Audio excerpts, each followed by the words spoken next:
반갑습니다. 반갑습니다. 오늘은 23장은 서원과 욕심의 차이. 서원과 욕심의 차이예요. 23장 같이 읽으시겠습니다. 23. 말씀하시기를 서원과 욕심이 비슷하나 천양의 차이가 있나니 서원은 나를 떠나 공을 위하여 구하는 마음이요 욕심은 나를 중심으로 살을 위하여 구하는 마음이니라.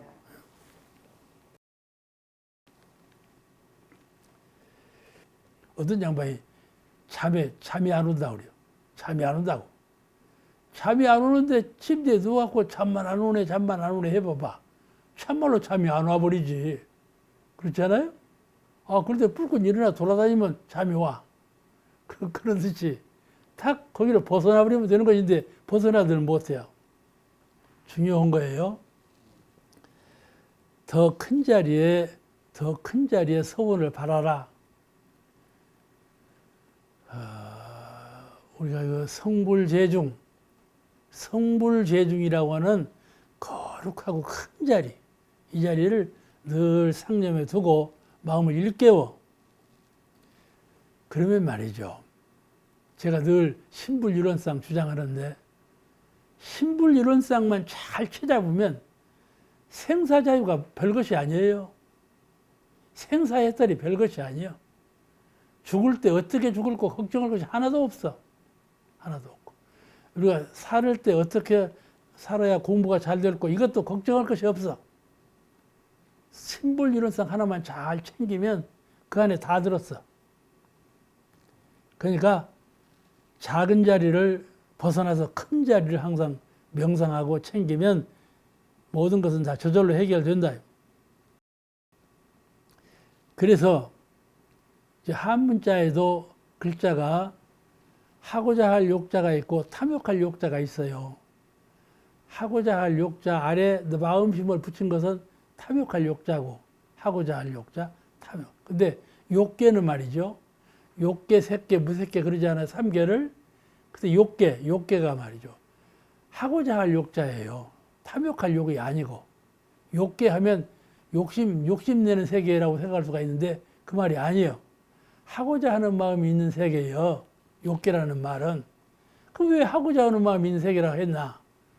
그 욕계 세계 속에 말이죠. 천상 세계가 6개가 들었다니까. 그 6개 들어있는 천상 세계가 도설천이 있어요. 부처님이 계시는 도설천도 욕계에 있다니까. 아시겠죠? 왜 부처님께서 계시는 선상세계가 욕계에 들었냐 말이요. 그거는 하고자 하는 마음.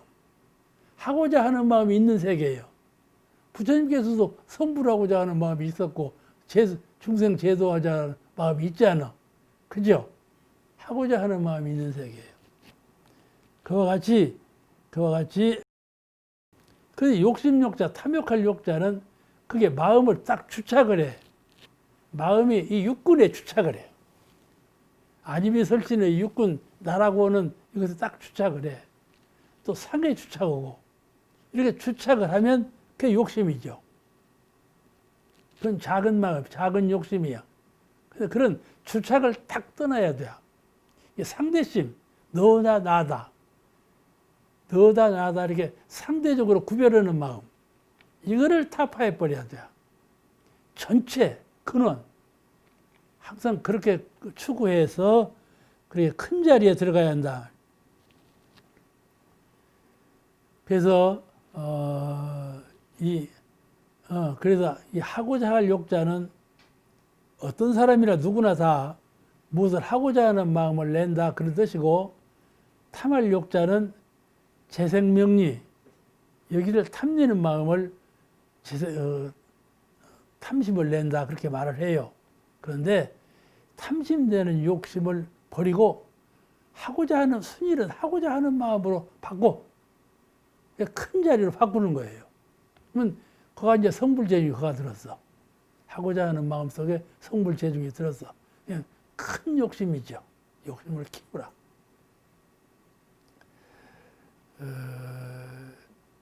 다시 말하면 성불재중을 원하는 마음도 하고자 할 욕심자 속에 이를 들어있고 이것을 큰 욕심이라 말한다 그 말이에요. 그래서 마음을 자기 중심으로 바라면 언제든지 마음을 바랄 때 텅 빈 성품 자리에서 산 생각, 마음을 바랄 때 자기 중심적으로 말을 해요. 발을 해요. 발해. 그런 자기 중심으로 마음을 낸다는 말은 벌써 육군에 딱 감옥, 이 밥차도 같은 육군 속에 딱 들어앉아갖고 마음을 내는 거예요. 집착해가지고 마음을 내는 거예요. 그렇게 마음을 내면 그 욕심이 되는 것이죠. 그런데 전체를 중심으로 공심을 내야 한다. 공심을 내. 그러면 그거는 큰 욕심이라고 한다. 이제 재중, 나만 성불하는 것이 아니라 전체 대중을 제도한다. 그래서 내가 뜻을 세워야 되겠구나. 그렇죠? 나만 성불하자 하는 것이 아니라 전체 대중을 창생을 다 제도하는 내가 되어야겠구나.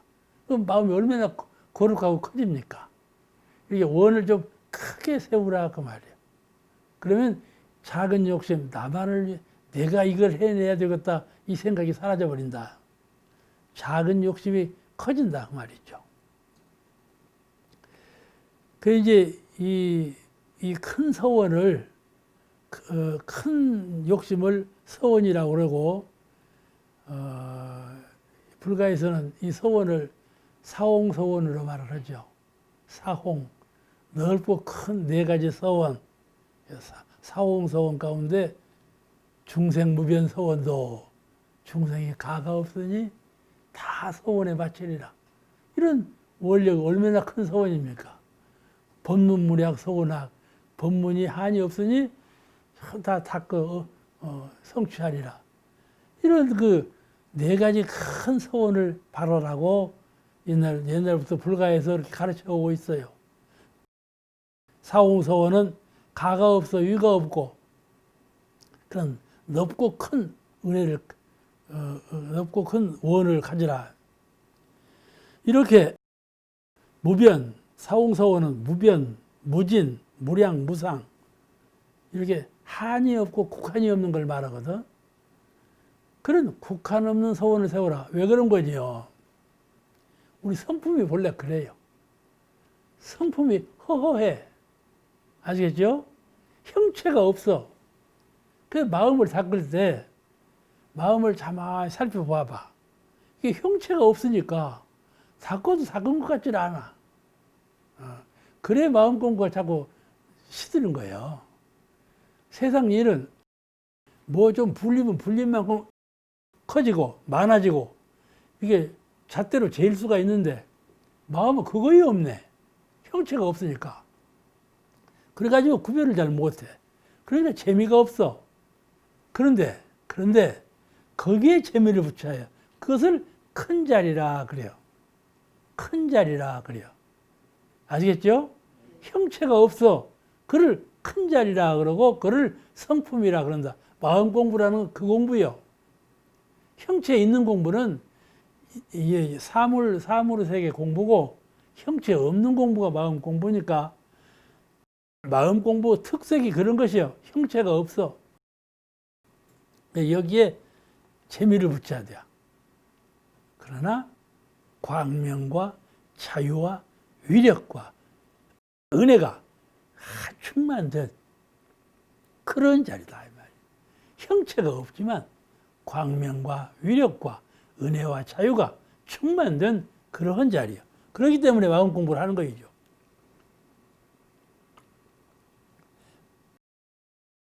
자, 그 다음에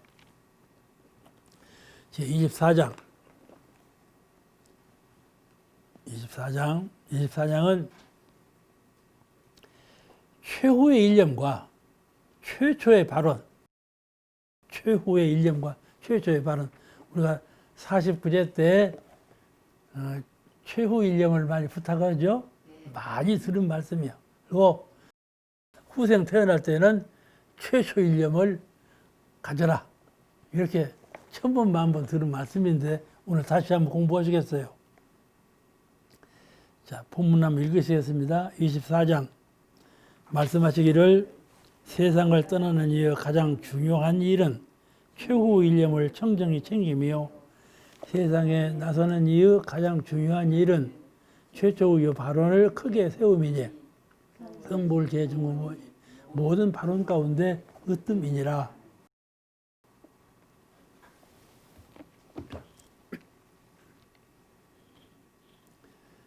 세상을 떠나는 이의 가장 중요한 일은 최후 일념을 청정히 챙기며 세상에 나서는 일, 출생하는 일, 가장 중요한 일은 최초 발언을 크게 세움이니 성불제중의원이 모든 발언 가운데 으뜸이니라. 성불제중의원을 늘 바라라 그 말씀이죠. 청정일념이 무엇일까요? 바로 극락이에요. 극락. 한 생각 텅 빈 자리. 아, 극락. 부처님께서 가르치는 극락이 바로 이 자리로구나. 극락이 별자리가 아니요. 텅 빈 그 자리. 그 자리가 바로 극락이요. 극락을 보고도 극락을 몰라. 알겠죠? 극락을 알고도 극락을 몰라. 극락을 보고도 극락을 못 보고. 그러니 문제가 있는 거예요. 선을 닦을 때 텅 빈 마음을 보아놓고도 극락을 못 봤다고 그래요. 성품을 못 봤다고, 견성을 못 했다고 그래요. 사실은 견성을 했어. 알아차리들 못한 거예요. 근데 그 큰 자리를 오래 갖고 자꾸 깊은 자리에 들어가야 돼. 그러면 거기서 광명과 위력과 자유가 그 솟아나는 거란 말이에요. 시간이 걸려요. 그죠? 텅 비었다가 금방 되는 것이 아니고 시간이 걸려. 오랜 시간이 걸려요. 하루 종일도 걸리고 하루 종일도 걸리고 그래요. 금방 되는 것이 아니에요. 예, 병 속에 탁한 물을 보면 알아. 병 속에 맑은 물도 흔들면 탁해져요. 뭐 흔들지 않고 가만히 두면요. 1시간 걸려야 맑아질 물이 있고 3시간 걸려야 맑아진 물이 있고 그러죠? 아, 오랜 시간이 걸려요. 자연적인 질서예요, 그것이. 아시겠죠? 중생이 되는 것도 오랜 시간 중생이 되고 부처가 되는 것도 오랜 시간 부처가 돼야. 얼른 되지 않아요. 이것은 동천에 해가 솟아오르는 것과도 같아요. 서천에 해가 지는 것도 같고. 아시겠죠? 사시선환, 봄에서 여름으로, 여름에서 가을로 돌아갈 때 많은 시간이 소요되는 것과도 같아요. 자연 질서는 시간이 걸려요. 그러니까 시간이 안 걸리고 얼른 하는 것은 무지선 하는 사람들이 그래요. 무지선. 근데 정력을 이꾸는 것은 오랜 시간이 걸린다는 것을 상념에 가져야 돼. 그거를 잘 참아야 돼요. 아시겠죠? 아, 이만하면 무던이 됐다. 이러면 안 돼. 선을 닦을 때에도 아, 이만하면 무던이 했지. 이런 생각 가지면 안 돼. 한이 없어 선이라는 것은. 아주 깊은 심연에 들어가는 것은 그게 쉽지가 않아. 보통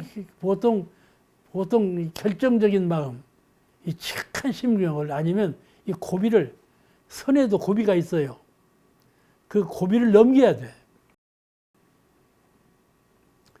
이 청정일념이 곧 극락인데, 극락도 천층만층이요. 알았어요? 극락도 천층만층이요. 청정일념도 천층만층이고, 이 청정일념이 극락이며 그 열애신이 모든 분별과 주착을 비우고 고요한 이론상에 비추어서 자성의 불지에 의지해라 그 말이에요. 최후의 일념은 청정일념에 그치라 그 말은 모든 본회와 생각을 다 비워버리고 텅 빈 고요한 이론상 자리에 그쳐. 그 자리가 바로 자성자리요 불지요.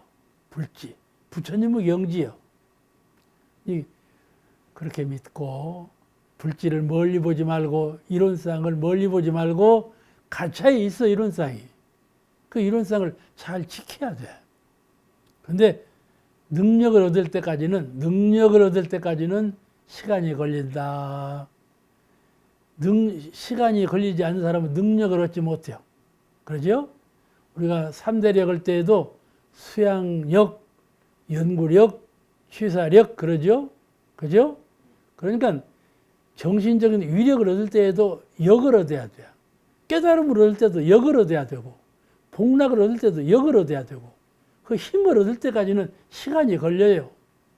이 시간을 인내 잘 참아야 돼요. 그래야 사리가 나와. 옥타오님은 열반을 때 사리가 나올 거예요, 안 나올 거예요? 뭘 이렇게 고개를 흔들었어? 그러지 않아요. 그 인내라는 것이 이런 데서 나오는 거예요. 인내라는 것이.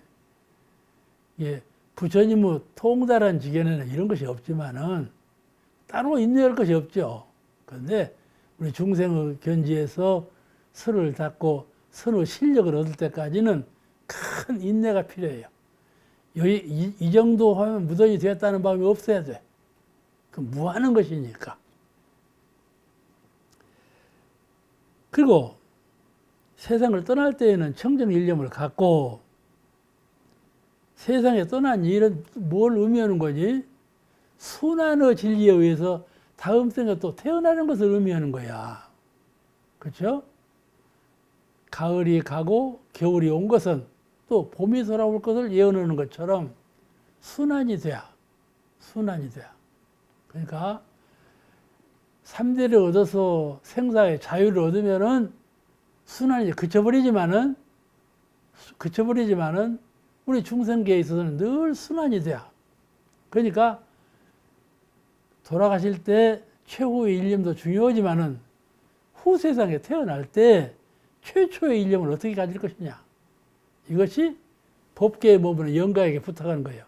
영혼은 이 생을 살다가 저승으로 가서 지금 머무는 때고 저승에 있다가 또 후생으로는 그런 교체 시기예요. 그냥 매우 중요한 시기라.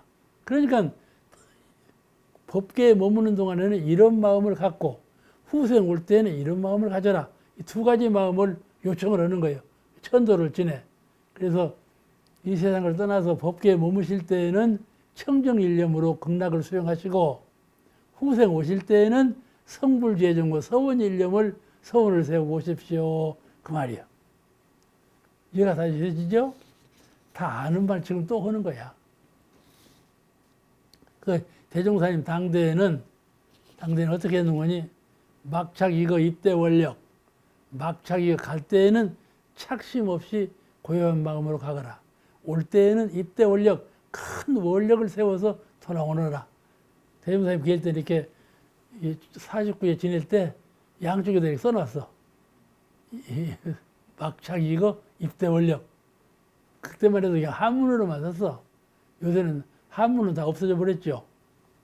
요새 한문을 숭상하다는 큰일 나. 그냥 한글판이에요, 요새는. 그죠? 뭘 차고 타오면 음악 껌뻑해요.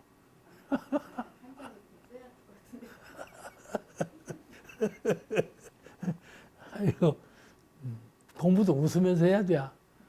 안 웃고 하면 재미가 없어.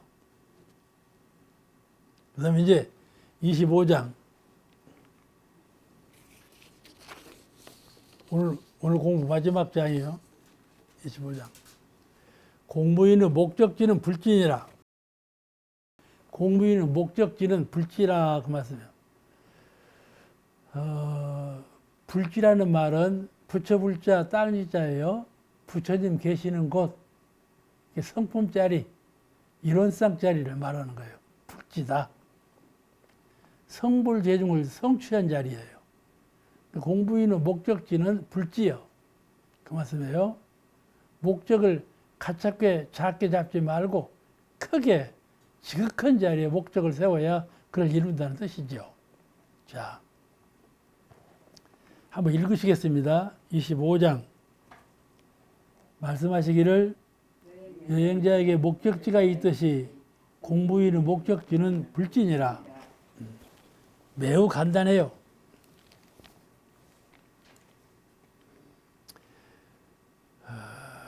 우리 인생은 궁극적으로 삶의 목적이 있어요. 사는 것, 죽는 건 다 싫어. 그건 살아야 돼. 그죠? 살려주. 살아야 돼.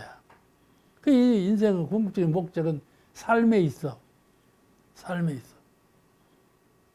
그런데 이 몸을 갖고 이 4대 안이비설진의 육군 이 몸을 갖고 이 세상에서 살 때 어떻게 죽지 않고 살 것인가? 그죠? 그럴 거 아니야. 내가 늘 저 옛날에는 양로원 수양원이 있었는데 수양원 할머니 한 분이 우리를 만나면 우리는 젊었을 때고 그냥 수양원으로 이제 놀러 가면 그러죠. 아이고 왜 이렇게 안 죽고 사는가 몰라. 그렇게 말씀을 해요. 근데 노인 되면요 노인들이 늘 그런 말을 해요. 아이고 빨리 죽어야지. 그런 말을 해요. 근데 사실은요 그 노인 양반이 진짜로 앞으로 돌아가시게 했네. 그러니까 이제 할머니 원대로 되었구만. 그러니까 이불을 둘러서 버려. 듣기 싫어하고. 그러니까 죽기 좋아하는 사람 한 사람도 없어. 그런데 이 몸을 갖고 이 세상에 살 때에는 어떻게 하면 죽지 않고 살 것인가. 이게 유일한 목적이야. 그러죠? 뭐 틀림없는 사실이야. 어떻게 하면 살 것이냐. 이것이 목적이 돼야. 근데 이 몸을 버리고 이게 이미 죽었어. 할 수 없이 죽어버렸어. 이 몸을 버리고 저 세상에서 영혼만으로 살 때, 영혼만으로 있을 때, 저 세상에서 육신을 버리고 영혼만을 가지고 있을 때 어떻게 하면 죽지 않고 살 것인가? 이것이 또 목적이다 그 말이에요. 이 세상에 살 때에는 이 육신이 죽어버리면 큰일이라고 생각하는 이 육신을 가지고 어떻게 하면 살 것인가? 이것이 목적이고 이미 이 육신을 버리고 법계에 가 있을 때, 영계에 가 있을 때는 어떻게 하면 또 죽지 않고 살 것인가? 거기서도 죽음이 있어. 다시 말씀드리면 천인으로 있지 못하고 천상계에서 천인으로 있지 못하고 그냥 인간계로 돌아와 버려.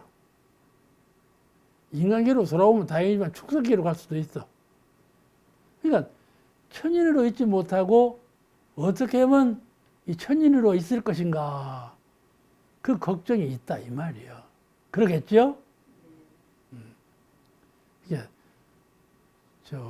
깨달음이 없는 사람은 그런 걱정도 저런 걱정도 없이 그냥 가는 대로 오는 대로예요. 가는 대로 오는 대로. 그러잖아요? 근데 조금만 수행을 했어도 수행을 조금만 한 분도 영적으로 있을 때에는 어떻게 하면 죽지 않고 살 것인가가 목적이 돼야. 그것이 유일한 목적이야. 이미 법계에 있으면 천인으로 어떻게 하면 죽지 않고 천인으로 살 것인가. 그것이 목적이 된다 이 말이요. 수행자는 이 목적이 없으면 안 돼. 의뢰의 인간계로 돌아올 것으로만 알아. 그죠? 의뢰의 인간계로 돌아올 것으로만 알아. 근데 수행의 궁극적인 목적은 그렇지가 않아. 천상계. 또 육도를 다 자유하는 천상, 인간 모든 육도를 전부 자유자재하는 그런 부처님의 능력을 얻기까지 많은 그 성부 등력을 얻을 때까지 정진해야 되는데 우리가 그 원력으로 본다면 그렇다 그 말이에요.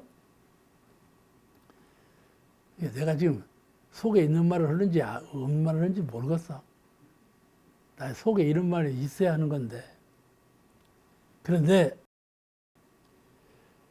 동물이 아닌 초목을 보면 알 수가 있어요. 동물이 아닌 초목을 보면 동물의 심경을 알 수가 있어. 어떻게 아느냐? 초목은 영혼이 없어요. 그죠? 영혼이 없어. 영혼이 없다는 말은 진급, 간급이 없다 그 말이야. 초목은 나무를 딱 베어봐봐. 그 진물이 나 안 나? 나지. 살고자 하는 뜻이 있죠? 그렇죠? 아, 나무를 그냥 아래 둥치까지 끊어버려 봐봐. 그 뿌리만 있는 그것에서 또 새싹이 난다니까. 살라고. 그렇죠? 오동나무도요. 딱 자라놓으면 한 5년간은 새싹이 나요. 둥치에서. 이게 살라고 하는 의지가 다 있어. 근데 초목은 영혼이 없어. 그냥 생기지. 생기로 낳는 것이지 영혼은 없어. 무슨 말씀인 거니? 살기는 살아 있어도 진급, 간급을 하는 영혼이 없다 그 말이에요. 그런데 영혼이 없기 때문에 열매를 맺어. 열매를 맺어서 후생을 태어나. 사람은 영혼으로 후생을 가는데 초목은 영혼이 없으니까 열매를 맺어가고 종자를 살려놔. 근데 과실은요, 겉살과 속씨앗이 있어. 겉살과 속씨앗이. 과일은 다 그러죠? 속에 씨앗이 있어. 그 죽은 후에도 씨앗으로 살아나. 영혼은, 아니야, 초목은 죽은 후에도 그 씨앗으로 살아나.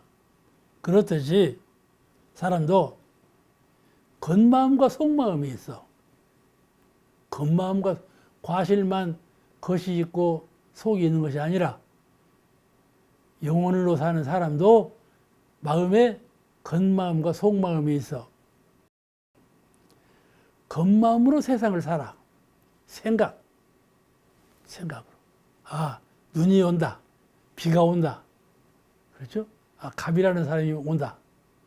겉마음으로 세상을 살아. 근데 속마음으로 영생을 살아. 아시겠죠? 겉마음으로 세상을 살고 속마음으로 영생을 살아. 이 속마음에 철이 들어야 돼. 이 속마음을 이론상이라 그러고 불지라 그래. 오늘 말씀의 제목이 공부인의 목적지는 불지라 그랬는데 이 속마음을 이론상이라 그러고 불지라 그래요.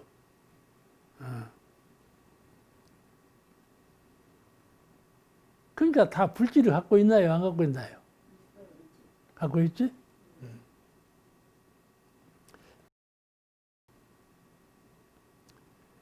이 속마음으로 영생을 사는데 이 속마음의 이론상을 잃어버려. 이론상을 잃어버려. 또 속마음의 불지를 빼앗겨버려. 바꿔버려. 경계를 당하면 불지를 바꿔버려. 경계하고 바꿔버려. 너 가져라. 경계를 갖고 오고. 쉽게 말하면 신불이론상을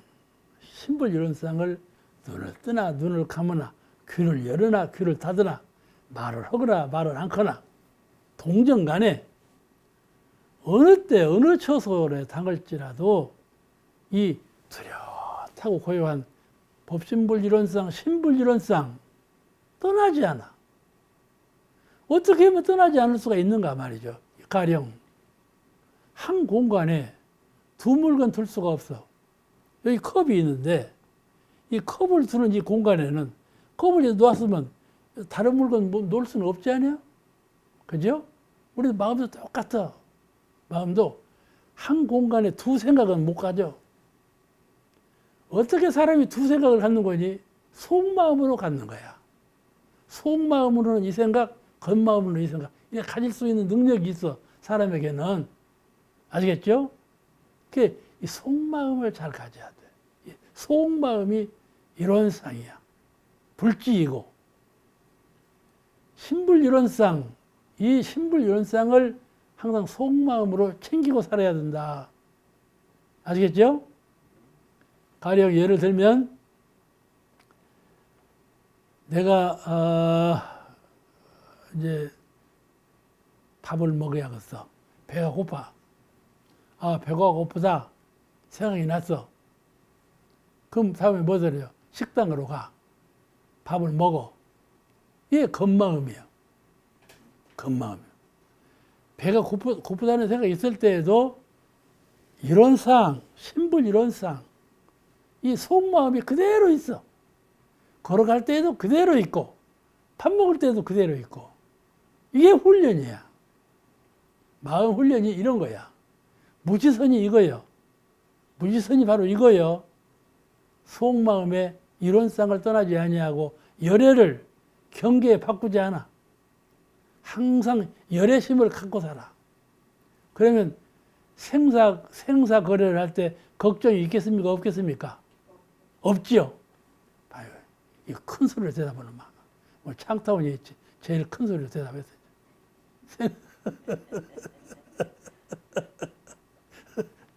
속마음의 신불이론상, 이 이론상만 챙기면 생사가 걱정이 없는 거예요. 태어날 때나 죽을 때나. 목적지는 불지다. 그 불지, 신불 이론상, 법신불 이론상을 딱 채잡는 거, 채잡은 거, 그게 불지요. 그걸 갖느냐, 못 갖느냐, 이것이 우리 수행자의 목적이다, 그 말이야. 공부인의 목적이. 그래서 법신불 이론상을 잘 믿고, 잘 깨닫고, 잘 수호해서 이 자리를 여의지 않는 그런 심력을 갖춰야 돼. 속마음의 이론상을 잃거나 불지에 빼앗기면 곧 중생이에요. 그냥 금방 중생 되어버려. 중생으로 탈락해가지고 고해중에 들어가는 거죠. 우리 대부사님께서는 최초의 신불 이론상을 깨치셨는데 대부사님께서 깨치신 거는 대각을 이루셨다는 대각은 신불 이론상을 깨달은 것이죠. 그래서 당신은 속마음으로 신불 이론상을 깨달았어. 그러니까 제자 유호일님에게 선물을 드릴 때 목판에다가 이론상을 그리고 그 아래다가 신불 이론상 썼어. 그리고 우리 공회당에서 법사질 때 이론상을 모시지 않아. 대학전에는 목판 이론상이 있었지만은 공회당에는 저 자수로 금색실로 이론상을 수로 놓았어. 족자같이. 그 족자 이론상을 모셨었어요. 우리도 어렸을 때 봤어요. 모셨었는데 그 아래 신불 이론상 이렇게 썼었어요. 옛날에는 신불 이론상 이렇게 썼었어. 그러니까 신불 이론상이 얼마나 중요합니까?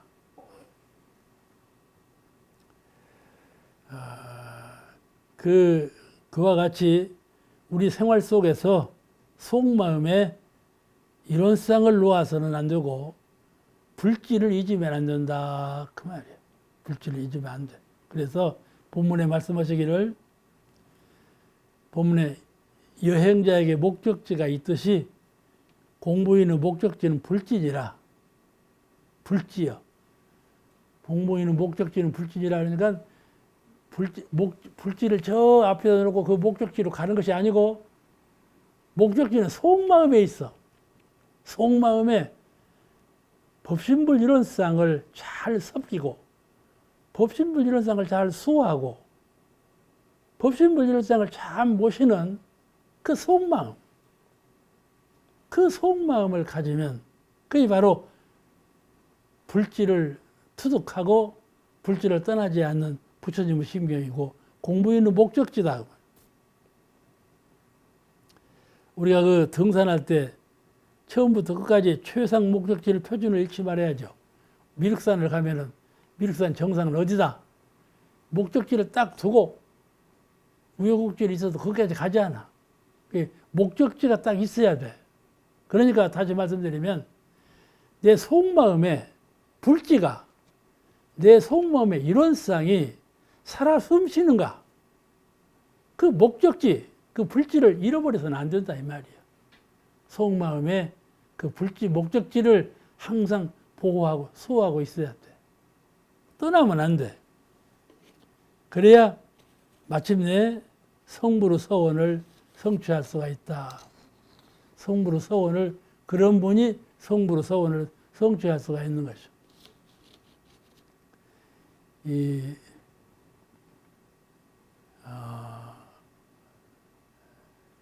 속마음하고 겉마음하고는 한 마음이지. 한 마음이야. 한 마음인데 그 한 마음이지만은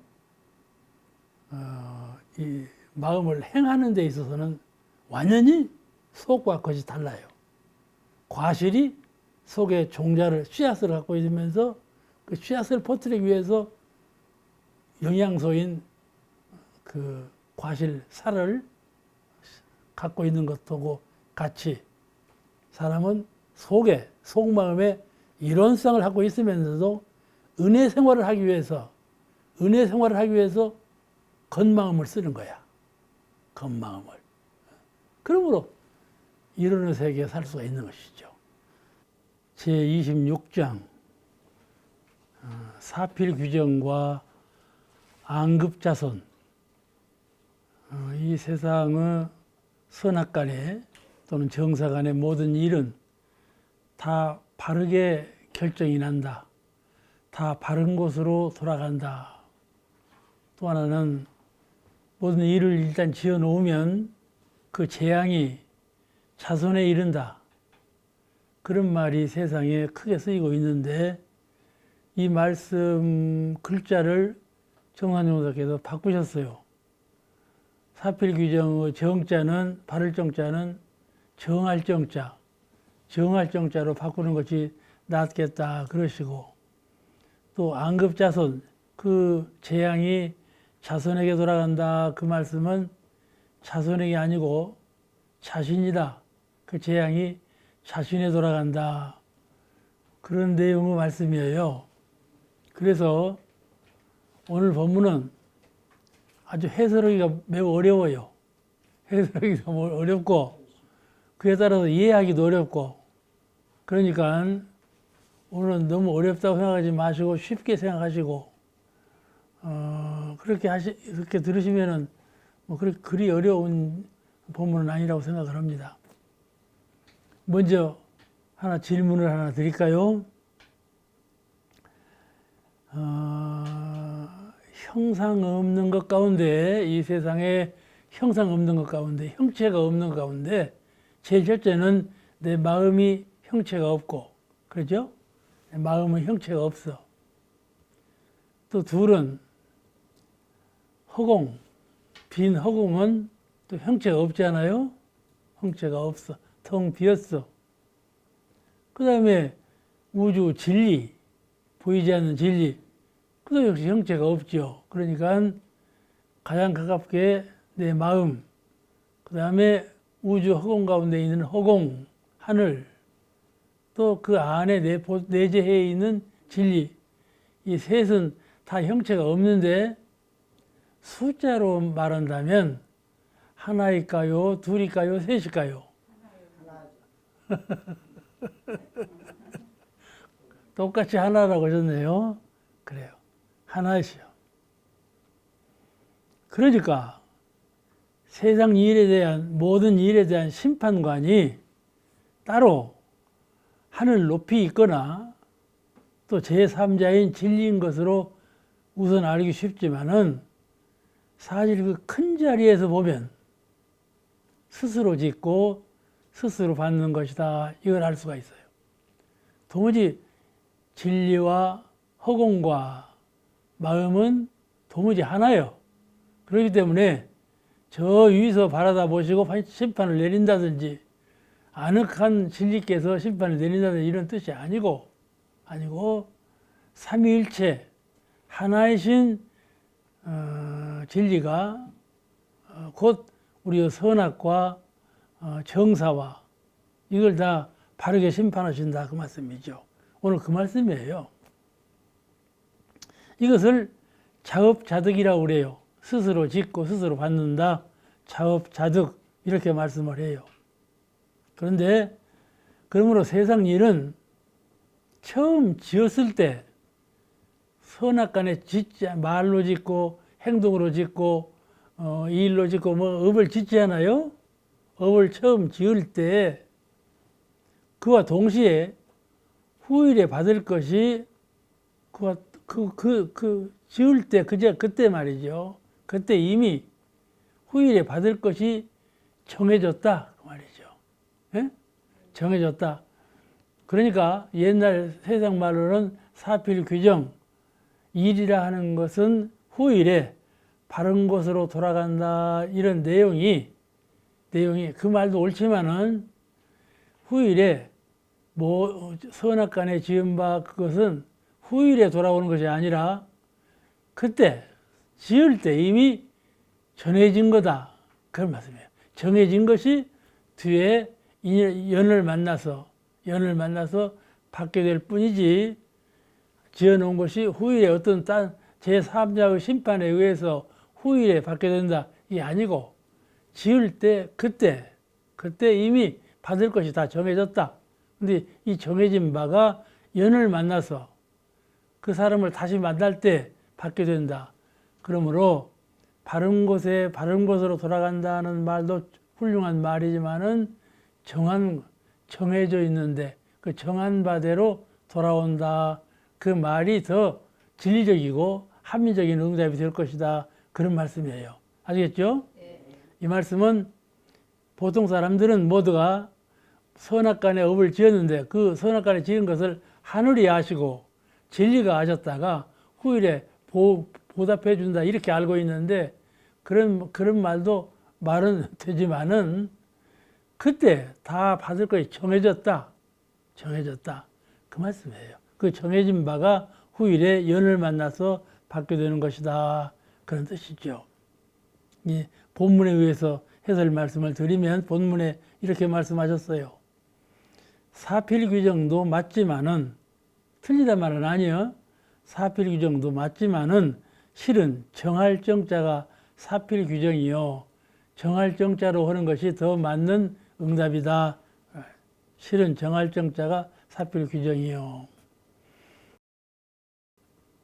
우리 말 중에 사사로운 개인적인 것과 삿된 것, 사사로운 것은 정당한 것을 방해하지 못한다. 사불범정이라는 말이 있어요. 사불범정. 사되게 하는 일이 정당한 일을, 정의로운 일을 방해하지 못한다. 사불범정 그런 말씀이 있는데 또 늘 우리가 말씀하기를 다 인과가 있어. 이렇게 말해요. 인과가 있다고 말을 해요. 그런데 그리고 또 가장 쉬운 말로 콩 심은데 콩이 나고 팥 심은데 팥이 난다. 그 말도 가장 쉬우면서도 인과 법칙을 그대로 드러내는 말씀이거든요. 그런 말들을 다 하고 있는데 세상 일은 결국 진리대로 처리되어서 나타난다. 진리대로 나타나게 된다. 이치에 있는 대로 그대로 합리적으로 되는 것이지 중간에 변경되지 않는다 그 말이에요. 그래서 개인이나 단체나 국가 간에 어떤 일이 발생하면 개인적으로 나하고 너하고 사이에 일이 발생한다든지 또 단체 간에 무슨 정당끼리 또는 이 사회단체와 이 사회단체끼리 종교 간끼리 이게 서로 사이가 있죠. 이게 개인이나 단체나 국가 간에 어떤 일이 발생하면 현실적으로 잘못 처리되는 경우가 있어요. 잘못 처리되는 경우가 있어. 그 많죠. 아주 억울한 일이 많고 이렇게 서로 적대시 하는 일이 얼마나 많아요. 현실적으로 잘못 처리되는 경우가 있으나 그것은 반드시 법과 진리에 의해서 법에 의해서 또는 진리의 심판에 의해서 바른 결과로 처리된다. 그런 뜻이에요. 사필 규정이라는 말이 바른 규정대로 법에 의해서 진리에 의해서 바르게 처리된다. 그러니까 마음에 억울해도 그는 반드시 진리적으로 바르게 처리되니까 억울한 마음을 갖지 말라. 그렇죠? 무슨 처리가 될 때, 나에게 특별히 해롭게, 특별히 부족하게 결함이 있게 처리된다 하더라도 그 일은 반드시 후일에 진리적으로 처리되니까 일방적으로 처리되는 건 아니다. 반드시 결과적으로 바르게 받게 된다. 그런 뜻이 사필 규정이거든요. 그러나 그 일에 대한 결과는 일을 지을 때, 후일에가 아니고 일을 지을 때 이미 과보가 정해지며, 아시겠죠? 인연과할 때 인이 있고, 인을 지으면 연이라는 과정을 거쳐서 과를 받는다. 일이 되어 있어요. 인연과, 인과라는 말이 인, 연, 과, 이 세 가지 뜻이 합해진 것이 인과 그래요.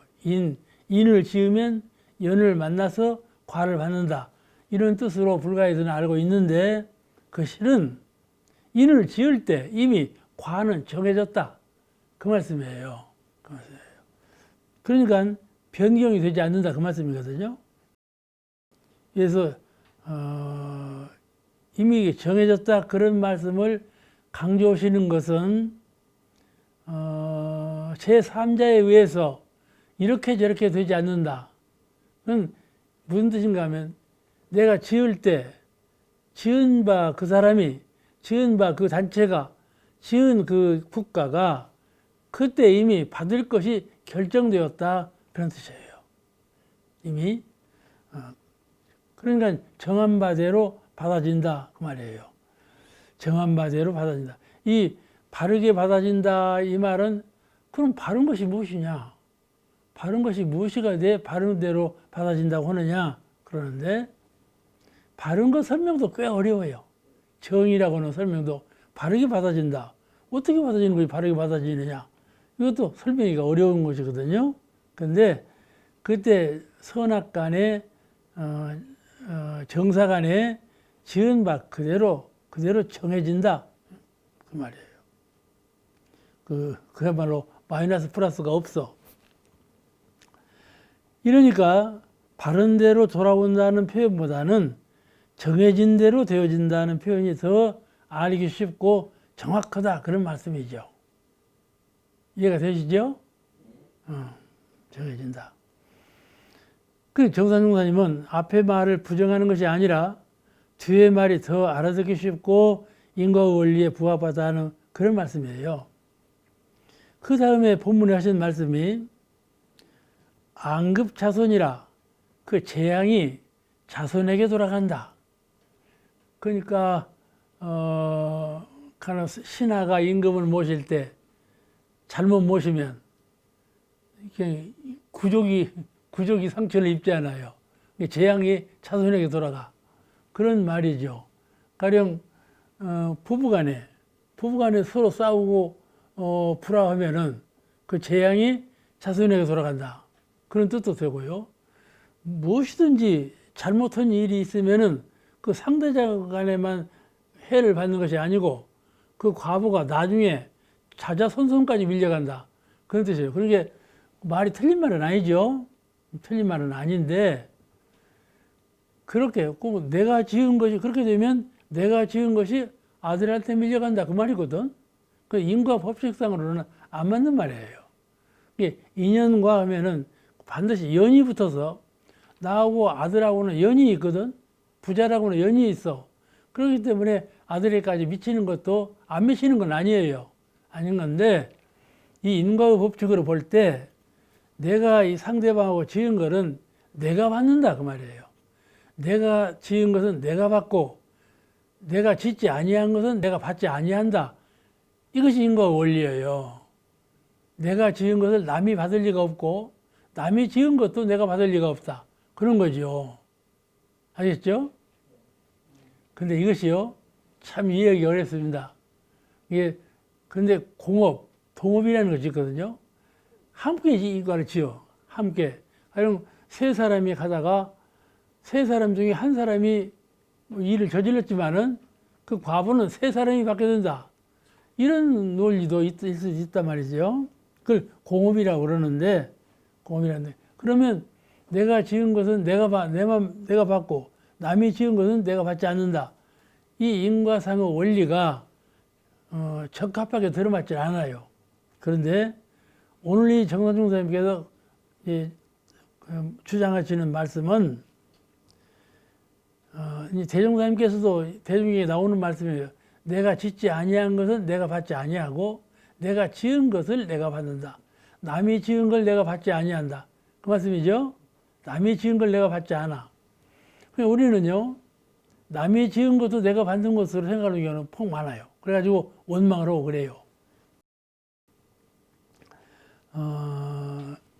그러니까 이것이 인과의 원리를 이해할 때 이렇게 인과의 원리를 좀 정확하게, 적확하게 이해하도록 하신 말씀이니까 이 뜻을 깊이 알아듣고 그런 범위 안에서 이해하시면 좋아요. 가령 안급자손 그 말이 틀린 말은 아닌데 안급자손할 수도 있어요. 그런데 그 말의 의미를 인과의 법칙에 의한다면 내가 지은 죄를 내가 받는다.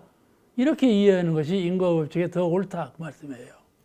그러니 내가 지은 죄 남이 받지 않고 남이 지은 죄를 내가 받지 않는다는 인과의 원칙에 어긋나는 말이 돼야 내가 지은 것을 재앙이 자손만대에 돌아간다. 이 말씀이 인과에 어긋난 말씀이 돼야. 이게 왜 그런 거니? 가령 이건 묘를 썼단 말이에요. 묘를 써놓고 묘를 잘못 쓰면 그 재앙이 자손한테 돌아간다. 그렇게 쓰거든. 이게 자손이 잘 되기 위해서 묘를 잘 쓴다. 그런단 말이에요. 사람들이 말을 그렇게 해. 그리고 이제 옛날에는 군신 간에 임금님하고 그 신하 간에 그런 일이 많이 있었지만은 이제 가족 간에도 그렇단 말씀이에요. 가족 간에도. 그리고 어느 허물을 짓고 죄를 지었을 때 죄 짓지 말라고 경책할 때 네가 죄를 지으면 네가 일생에는 안 받을 수 있어. 가령 뭐 큰 죄를 지었어. 근데 잘 피해가지고 안 받아. 그러면 말이죠. 사람들이 말하기를 니는 안 받아도 네 자손만대 받아. 이렇게 말을 한다 말씀이에요. 그래가지고 자손들이 부모를 원망할 수도 있어. 그때 부모가 잘못해가지고 내가 이렇게 받는다. 이런 원망심을 가질 수도 있단 말씀이죠. 그런데 인과가 그렇게 되는 것이 아니다. 그 말씀이에요. 그렇게 될 수도 있지만은 인과 원칙상 그렇게 되는 건 아니다. 내가 받은 것은 내가 받고 너가 받은 것은 너가 받고 너가 지은 것을 내가 받지 아니한다. 이것이 인과의 원칙이다. 그 말씀이에요. 그러니까 아버지가 그때 지어갖고 우리가 받는다. 그런 건 아니다. 그 말이에요. 그러죠? 근데 옛날에는 그렇게 알았어요. 그렇게 알았어요. 그런 일이 있지 않도록.